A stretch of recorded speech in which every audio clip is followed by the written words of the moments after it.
ये हमारे गांव का मकान है भाई, ये मकान बन रहा है अभी और 1-1.5 महीना और लगेगा जहाँ तक मुझे लगता है इसको पूरा फिनिशिंग आने में। अभी इसमें बिजली का काम हो रहा है।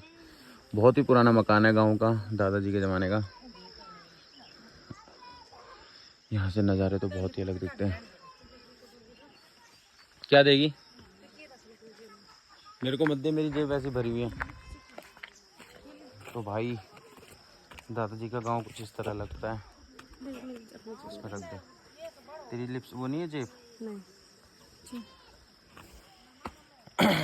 जा रहे हैं अब हम। किसके यहाँ जा रहे हैं दीदी?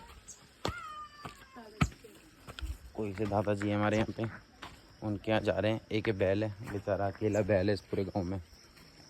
इस बैल का कोई भी भाई नहीं है।